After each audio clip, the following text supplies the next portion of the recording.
대홍수 신화는 강을 배경으로 등장한 운명에 흔히 등장하는 신화입니다. 인간에게 화가 난 신이 물로 세상을 쓸어버리고 새롭게 시작하는 이야기입니다. 많은 신화에서 창조 이전의 원초적 상태는 단지 무일 뿐이었다고 이야기합니다. 따라서 홍수가 휩쓸고 간 세계는 모든 것을 다시 시작할 수 있는 원초적 상태로 되돌아간 것이나 마찬가지입니다. 대홍수신화, 세계의 홍수신화, 홍수신화의 진실순으로 알아보겠습니다. 가장 널리 알려진 대홍수 이야기는 히브리 신화에 등장하는 노아의 방주 이야기입니다. 그런데 메소포타미아에는 노아의 방주의 이야기와 놀라울 정도로 유사한 신화들이 전해져 오고 있습니다. 메소포타미아의 대홍수 이야기는 길가메시사시에도 나오는데 방주에 태운 동물과 식물뿐 아니라 대홍수가 끝난 후 살아남은 사람들의 신의 제물을 바치는 이야기까지 대부분 일치하고 있습니다.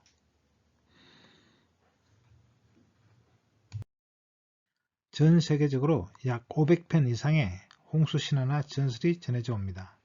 대표적으로 헤브라이 신화에 나오는 노아 이야기나 바빌로니아 신화에 나오는 우트나피시딤 이야기, 또는 그리스 신화에 나오는 데오칼리온과 피라 이야기, 중국 신화에 나오는 장보복 이야기, 그리고 인도 신화에 나오는 마누와 물고기 이야기, 아즈텍 신화에 나오는 타타와 네나 이야기 등이 있습니다.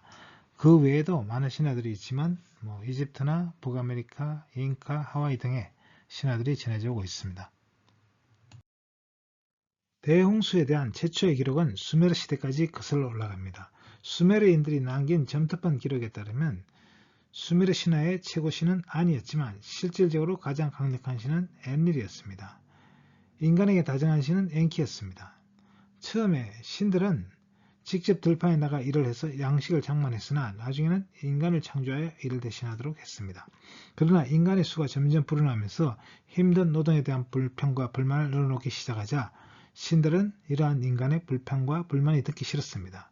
마침내 신들은 회의를 열었고 엔릴은 홍수를 일으켜서 인간을 모두 없애버리자고 제안했습니다. 그러나 엔키는 신들의 이러한 계획을 지상의 왕 중에 한 명인 지우스들에게 살짝 기뜸해 주었습니다. 지우스들은 미리 큰 배를 준비하고 온갖 동식물의 종자를 싣고 실었습니다.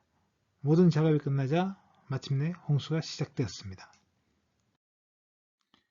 바빌로니아의 스사시 아트라하시스에 따르면 관계수를 받은 지위가 낮은 신들은 끝날 줄 모르는 노동에 지쳐서 결국 노동 파업을 선언합니다. 그래서 어머니의 신은 이 힘든 노동을 대신할 인간들을 창조했습니다. 그러나 인간이 점점 늘어나 시끄러워지자 잠을 이루지 못한 폭풍의 신 엔릴은 전 세계를 범람시키기로 합니다. 그러나 엔키는 슈르팍에 사는 매우 지혜로운 사람 아트라하시스를 구하고 싶어합니다. 엔키는 아트라하시스에게 물이 스며들지 않도록 하는 기술을 알려주면서 배를 만들라고 시킵니다. 아트라하시스는 가죽도 살리고 모든 생물의 씨앗도 살릴 수 있게 되었습니다. 엔키는 아트라하시스와 그의 아내를 딜문으로 데려갔습니다. 그리고 그들은 불멸을 누리고 신들과의 진보도 유지하는 유일한 인간이 됩니다. 길가메시 스사시에도 비슷한 내용이 적혀 있습니다. 길가메시 스사시에는 이 주인공이 우타나피시딤입니다. 길가메시는 우타나피시딤이라는 노인을 만났는데 우타나피시딤은 신들의 말에 순종하여 대홍수로부터 온 인류와 짐승들을 구한 공로로 신이 된 사람이었습니다. 신들이 우타나피시딤에게로 와서 무서운 홍수가 닥칠 거라고 경고했다. 신들은 우타나피시딤에게 하던 일을 멈추고 그의 집을 산산히 부순 다음 곧바로 커다란 배를 지으라고 일렀다. 배의 크기는 길이가 100큐빗, 폭이 100큐빗이 되게 하라고 했다. 또 배에 물이 스며들지 않도록 모든 틈을 단단히 막고 배를 역청으로 칠하라고 했다. 그리고 그의 가족과 식량, 금과 은을 비롯한 장신구들은 물론 온갖 종류의 짐승들을 수컷 암컷 짝지어 모두 배에 태우라고 했다. 우타나피시딤이 배를 완성하고 나자 비가 억수로 쏟아지기 시작했다. 홍수가 어찌나 지독했던지 신들마저 겁을 먹을 정도였다. 홍수를 일으킨 무르시의 내아는 애초에 자기가 계획했던 것보다 사태가 훨씬 나쁘다는 사실을 알게 됐다. 신들의 회의에서 악담을 하여 홍수를 야기한 미의 여신 이시타르는 자신의 잘못 때문에 자기 자식들이 진흙으로 변하는 모습을 보고 몹시 슬퍼했다. 6날과 밤 동안 바람이 홍수를 달랬고 마침내 날이겠다. 물이 빠지고 나서 보니 땅은 평평해져 있고 살아있는 것이라고는 아무것도 없었다. 오타나 피시티는 머리를 깊이 숙이고 눈물을 흘렸다. 배는 마침내 북쪽에 있는 니시르산 꼭대기에 멈췄다. 배가 산꼭대기에 닿은 지 7일이 지나자 오타나 피시팀은 비둘기 한 마리를 날려보냈다. 비둘기는 내려앉을 만한 땅이 없었기 때문에 돌아왔다. 그래서 오타나 피시팀은 이번에는 제비를 보냈으나 제비도 돌아왔다. 마지막으로 까마귀를 보냈다. 까마귀는 내려앉아도 될 만한 땅을 발견했기 때문에 배로 돌아오지 않았다. 그래야 오타나 피시팀은 이제 배에서 나가도 된다는 걸 알게 되었다. 히브리 신화에 나오는 대홍수 이야기를 살펴보도록 하겠습니다. 야훼께서는 세상이 사람의 죄악으로 가득 차고 사람마다 못된 생각만 하는 것을 보시고 왜 사람을 만들었던가 싶으시어 마음이 아프셨다. 야훼께서는 내가 지어낸 사람이지만 땅 위에서 쓸어버리리라. 공연히 사람을 만들었구나. 그러나 노아만은 하나님의 마음에 들었다. 노아의 이야기는 이러하다. 그 당시에 노아만큼 올바르고 흠없는 사람이 없었다. 그는 하나님을 모시고 사는 사람이었다. 노아는 셈과 함과 야벳 이렇게 세 아들을 두었다. 하느님 보시기에 세상은 너무나 썩어 있었다. 그야말로 무법천지가 되어 있었다. 하느님 보시기에 세상은 속속들이 썩어 사람들이 하는 일이 땅 위에서 냄새를 피우고 있었다. 하느님께서 노아에게 이렇게 말씀하셨다. 세상은 이제 막판에 이르렀다. 땅 위는 그야말로 무법천지가 되었다. 그래서 나는 저것들을 땅에서 다 쓸어버리기로 하였다. 너는 전나무로 배 한 척을 만들어라. 배 안에 방을 여러 칸 만들고 안과 밖을 역청으로 칠하여라. 그 배는 이렇게 만들도록 하여라. 길이는 300자, 나비는 50자, 높이는 30자로 하고 또 배에 지붕을 만들어 한 자 치켜 올려 덮고 옆에는 출입문을 내고 상중하 3층으로 만들어라. 내가 이제 땅 위에 폭우를 쏟으리라. 홍수를 내어 하늘 아래 숨쉬는 동물들은 다 쓸어버리리라. 땅 위에 사는 것은 하나도 살아남지 못할 것이다. 그러나 나는 너와 계약을 세운다. 너는 내 아들들과 내 아내와 며느리들을 데리고 배에 들어가거라. 그리고 목숨이 있는 온갖 동물과 암컷과 수컷으로 한 쌍씩 배에 데리고 들어가 너와 함께 살아남도록 하여라. 온갖 새와 온갖 짐승과 땅 위를 기어다니는 온갖 길짐승이 2마리씩 너한테로 올 터이니 그것들을 살려주어라. 그리고 너는 먹을 수 있는 온갖 양식을 가져다가 너와 함께 있는 사람과 동물들이 먹도록 저장해 두어라. 야훼께서 노아에게 말씀하셨다. 너는 내 식구들을 다 데리고 배에 들어가거라. 내가 보기에 지금 이 세상에서 올바른 사람은 너밖에 없다. 깨끗한 짐승은 종류를 따라 암컷과 수컷으로 7쌍씩, 부정한 짐승은 암컷과 수컷으로 2쌍씩, 공중의 새도 암컷과 수컷으로 7쌍씩 배에 데리고 들어가 온 땅 위에서 각종 동물의 씨가 마르지 않도록 하여라. 이제 이래가 지나면 40일 동안 밤낮으로 땅에 비를 쏟아 내가 만든 모든 생물들을 땅 위에서 다 없애버리리라. 노아는 야훼께서 분부하신 대로 다 하였다. 땅 위에 홍수가 난 것은 노아가 600세 되던 해였다. 노아는 아들들과 아내와 며느리들을 데리고 홍수를 피하여 배에 들어갔다. 또 깨끗한 짐승과 부정한 짐승 그리고 새와 땅 위를 기어다니는 길짐승도 암컷과 수컷 2쌍씩 노아한테로 와서 배에 들어갔다. 노아는 모든 일을 야훼께 분부받은 대로 하였다. 이래가 지나자 폭우가 땅에 쏟아져 홍수가 났다. 노아가 600세 되던 해 2월 17일 바로 그날 땅 밑에 있는 큰 물줄기가 모두 터지고 하늘은 구멍이 뚫렸다. 그래서 40일 동안 밤낮으로 땅 위에 폭우가 쏟아졌다. 바로 그날 노아는 자기 아내와 세 아들 셈, 함, 야벳과 세 며느리를 배에 들여보냈다. 그리고 그들과 함께 각종 들짐승과 집짐승, 땅 위를 기는 모든 각종 파충류와 날개를 가지고 나는 모든 새들을 들여보냈다. 몸을 가지고 호흡하는 모든 것이 한 쌍씩 노아와 함께 배에 올랐다. 그리하여 하나님께서 노아에게 분부하신 대로 모든 짐승의 암컷과 수컷이 짝을 지어 들어갔다. 그리고 노아가 들어가자 야훼께서 문을 닫으셨다.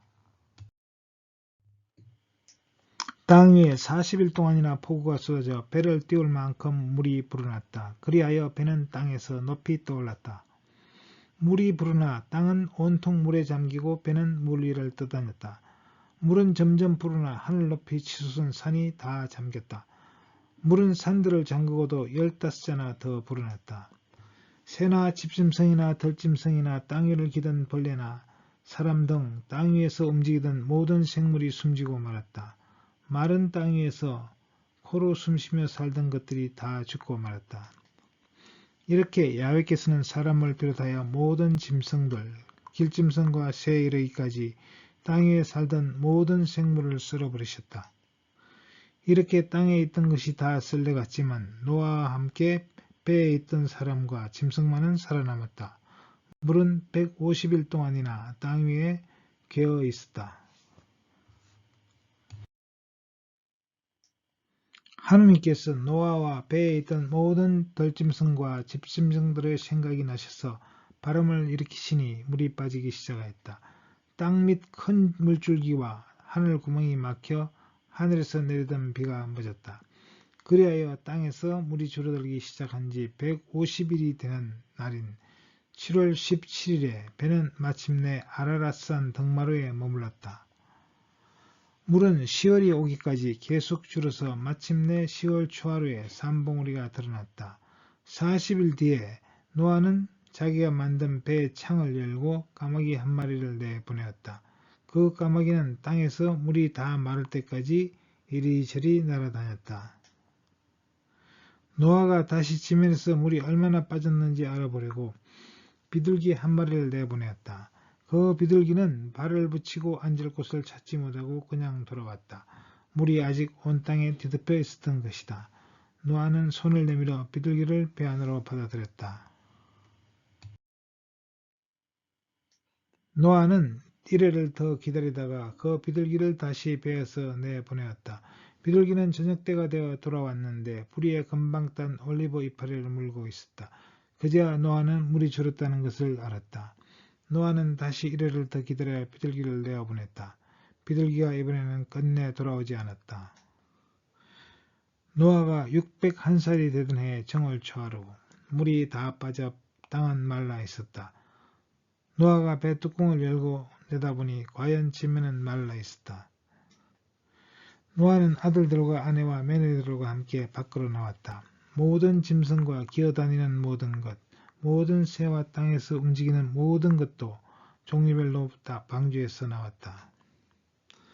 노아는 주님을 위하여 제단을 쌓고 모든 정결한 짐승과 모든 정결한 새들 가운데서 번제물을 골라 그 제단 위에서 바쳤다.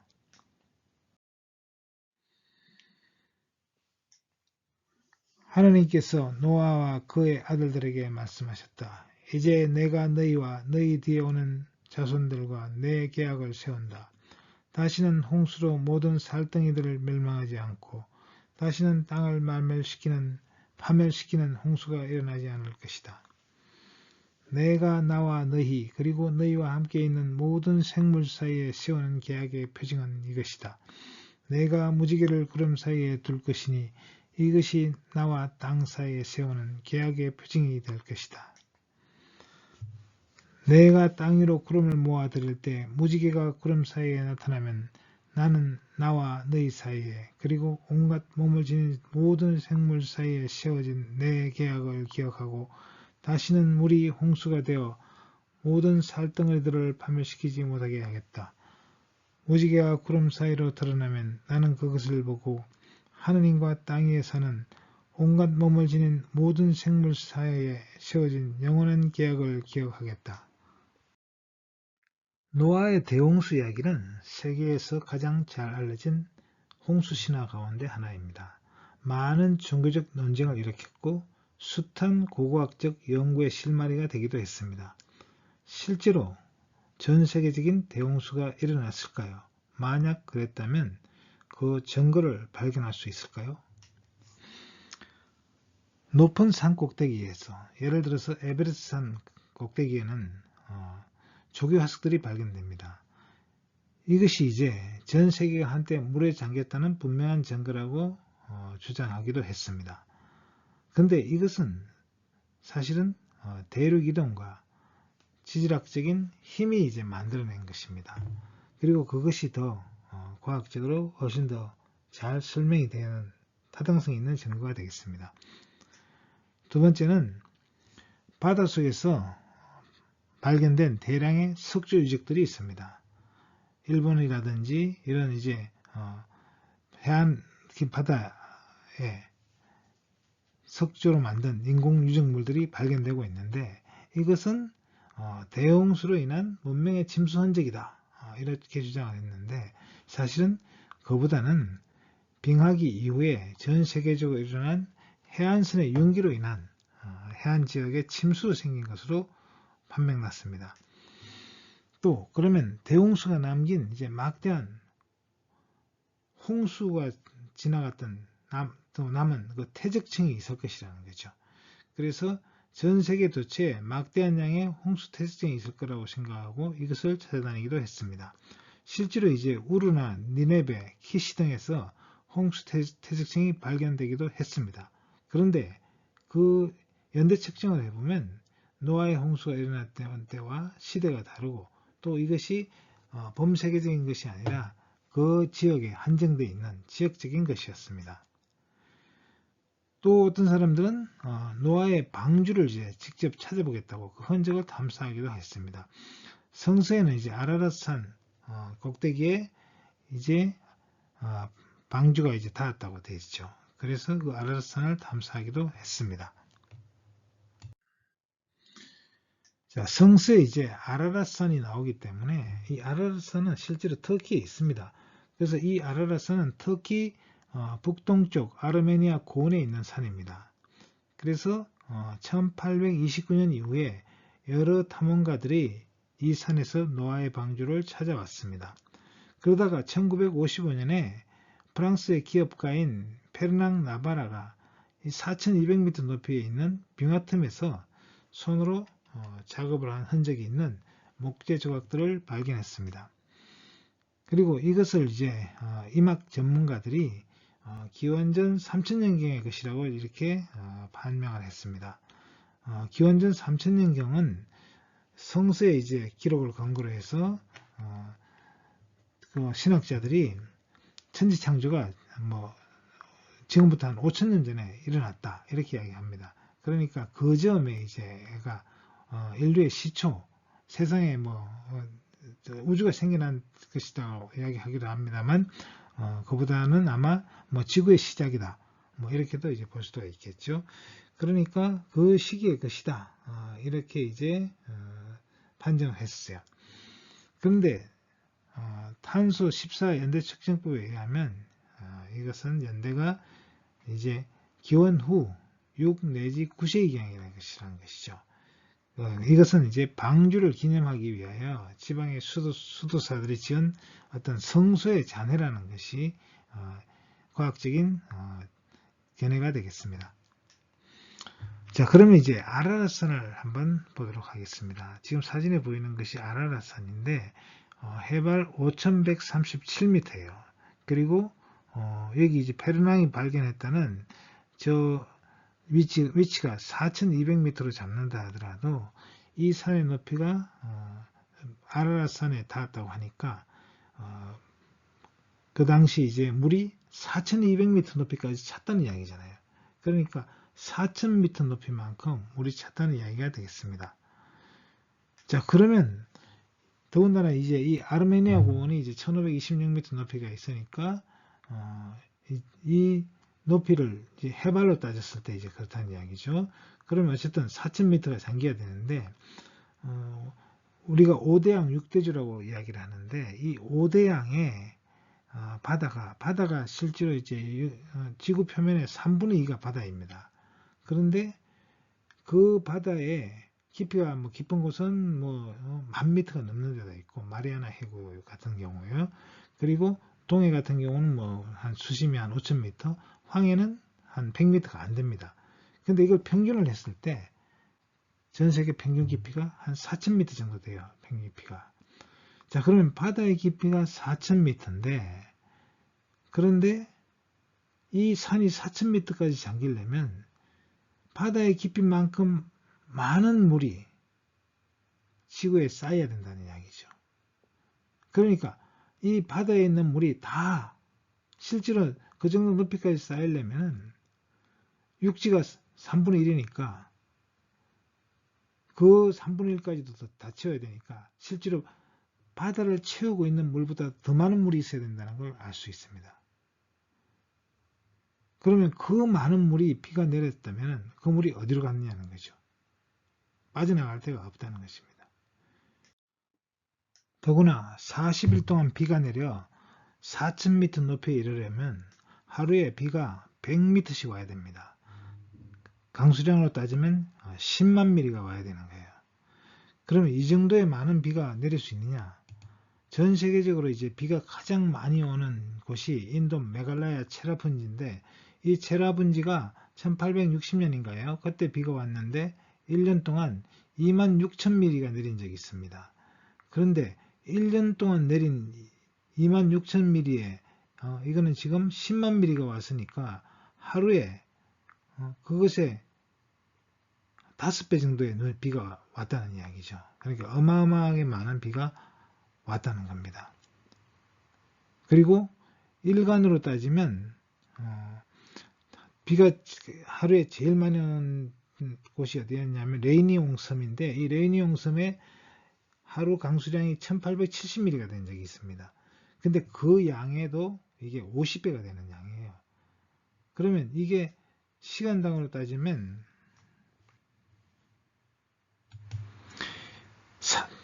4m씩 이제 비가 와야 되는 거예요. 4,000mm의 비가 와야 됩니다. 그러면 1시간 만에 이 강수량이 4m씩 높아진다고 생각해 보세요. 이렇게 비가 많이 올 수가 없는 거예요. 비가 와가지고는. 양동이로 쏟아부어도 시간당 4m 쌓기는 힘들어요. 그러니까 이건 비가 아니죠. 근데 문제는 뭐냐? 이렇게 비가 40일 동안 내릴 비가 없다는 거예요. 그리고 설사 그 비가 쌓였다 하더라도 그 비가 빠져나갈 때도 없어요. 그렇기 때문에 과학적으로 불가능하다는 겁니다. 대홍수신화, 세계 홍수신화, 홍수신화의 진실순으로 알아보겠습니다. 세계 홍수신화를 살펴보겠습니다. 홍수신화는 어느 특정 지역에만 있는 것이 아닙니다. 전 세계 대부분의 신화에 홍수를 주제로 한 이야기가 있습니다. 홍수신화는 전 세계 거의 어디서나 볼 수 있는 신화입니다. 심지어 사하라 사막지대의 아프리카와 유럽 대륙에서도 찾아볼 수 있을 정도로 흔한 신화입니다. 이렇게 홍수신화가 보편적인 것은 두 가지 측면으로 해석될 수 있습니다. 첫째는 인류가 전 세계적으로 퍼져서 나가기 전에 겪은 대홍수의 경험이 자손들에게 구전되었을 가능성입니다. 두 번째는 인류가 세계 곳에 정착한 이후 전 세계적으로 홍수가 일어났다. 이렇게 볼 수 있겠습니다. 자, 어느 쪽이든 결국 이 대홍수의 기억은 인류의 기억의 신화로 자리 잡게 되었습니다. 그러면 인류는 같은 처지에 있었거나 같은 사회체계를 가지고 있었다. 이렇게 볼 수 있습니다. 아니면 이것은 하나의 원천에서 유래했다기보다는 바닷물이 밀려들거나 폭우가 쏟아지거나 강물이 범람하는 사건이 자주 일어나서 그에 대한 두려움과 경외심이 이런 이제 이야기를 널리 퍼졌을 가능성이 크다고 볼 수 있습니다. 그렇다면 그 가장 가능성이 있는 것은 이 시기가 이제 빙하기 이후였고, 그래서 전 세계적으로 이제 물의 양이 많아지면서 일어났던 해안 침수 때문일 가능성이 있습니다. 그러면 그리스의 홍수 신화를 살펴보겠습니다. 인간이 청동의 시대를 지나 철의 시대로 넘어가자 인간의 사악한 본성이 하늘을 찔렀습니다. 이에 분개한 제우스가 인류를 홍수로 멸망시키려 했을 때 아버지인 프로메테우스의 조언을 들었던 데우칼리오는 미리 방주를 만들어 생필품을 실어 재앙을 피할 수 있었습니다. 데우칼리오는 아내와 함께 방주를 타고 9일을 밤낮을 떠도는데 결국에는 포키스의 파르나수 산에 도착하였습니다. 그들이 제우스에게 제물을 바치고 어리둥절해하는 피라에게 신탁을 이해한 데우칼리온이 어머니는 돼지이며 어머니의 뼈는 돌일 것이라 하며 두 사람이 돌멩이를 들어 머리 너머로 던지자 데우칼리온이 던진 돌로부터는 남자가 피라가 던진 돌로부터는 여자가 탄생하였다. 세계 각 지역의 홍수 신화를 살펴보겠습니다. 마야 신화는 대홍수는 처음 창조된 세계를 쓸어버린 객변이었습니다. 그 세계 사람들은 나무로 만들어져 있었습니다. 잉카 신화에서는 창조신 비라코차가 처음에는 거인족을 만들어 지구에 살게 했지만 그들에게 화가 나서 일부는 돌로 만들어버리고 나머지는 대홍수로 썰어버렸습니다. 오스트레일리아 킴벌리의 오로라족 신화에는 완진화라고 불리는 조상의 영혼이 꿈의 시대에 대홍수를 내보냈는데 그것은 사람들이 살고 있는 세계를 창조할 공간을 마련하기 위해서였습니다. 아메리카 신화에서는 홍수가 났을 때 소수의 사람들이 방주가 아니라 높은 산으로 피난하여 생존했는데 그 산은 물이 닿지 못할 정도로 높거나 계속 불어나는 물 위에 마술적으로 떠 있었다고 합니다. 또 칠레의 아라우칸족 신화에는 홍수를 거대한 뱀 두 마리의 경쟁으로 묘사하고 있습니다. 한 마리는 수위를 올렸고 다른 한 마리는 산을 들어올렸습니다. 그 산으로 피난한 사람들은 살아남았습니다. 중국 신화에는 홍수에 중국은 항상 위험에 늘 직면해 있었기 때문에 중국에는 치수의 영웅 우가 어떻게 물을 다스렸는지 묘사하는 수많은 전설이 있습니다. 하지만 지구 전체가 물에 잠겨 인류가 멸망했다는 홍수신화는 다음 하나뿐입니다. 여신 여와와 남편인 보키는 대홍수에서 살아남은 두 시골 아이로 가장하여 등장합니다. 이들은 벼락신인 용이 대홍수를 내보냈을 때 물에 떠있는 호리병박 속에 들어가 목숨을 건졌습니다. 홍수가 물러간 뒤 그들은 지구에 식물을 새로 심고 사람과 동물을 다시 살게 하였습니다. 대홍수신화, 세계의 홍수신화, 홍수신화의 진실순으로 알아보겠습니다. 그러면 과학적으로 대홍수신화의 원인을 찾아보도록 하겠습니다. 전 세계적으로 대홍수신화가 빈번하다는 것은 이것이 단순히 꾸며낸 이야기는 아닐 것으로 보입니다. 분명히 대홍수와 관련된 그런 역사적 사실이 있었을 것으로 보입니다. 그렇다면 그 원인은 무엇일까요? 그러면 메소포타미아 신화에 등장하는 대홍수의 원인은 무엇인지 과학적으로 한번 찾아보도록 하겠습니다. 첫째는 폭우로 인한 강의 범람일지도 모른다. 폭우로 인해 티그리스 강이 갑자기 불어난 경우는 흔히 있었습니다. 하지만 강유역에 인간이 전멸할 정도는 아니었습니다. 그렇다면 기후변화로 발생한 것은 아닐까요? 지구의 기후는 계속 변해왔습니다. 대표적으로 현재 사막인 사하라는 과거에 강물이 흘렀던 흔적이 남아 있습니다. 이것은 기후가 변해온 것을 말해줍니다. 기후변화는 어떤 지역에 한정될 수도 있고 지구 전체에 거쳐 일어날 수도 있습니다. 전 세계적으로 홍수 신화가 흔한 이유는 아마도 인류가 농경을 시작하고 물 가까이 살면서 발생했을 것으로 보입니다. 빙하기가 끝나고 전 세계적으로 이제 물의 양이 많아졌죠. 얼음이 녹았으니까. 그러니까 비가 많이 오고 또 점점 해수면이 상승하게 되었을 것으로 보입니다. 그래서 이 신화는 저지대에 살던 인류가 신석기 시대를 지나서 이제 농경을 하면서 이제 더군다나 이제 물가에 또는 이제 바다에 가까운 지역에서 살면서 해수면이 이제 계속 강물이 계속 증가하면서 계속 고지대로 쫓겨난 그런 이야기가 신화로 전해질 가능성이 있습니다. 전 지구에 걸쳐 일어나는 대표적인 기후변화는 빙하기와 간빙기의 교대입니다.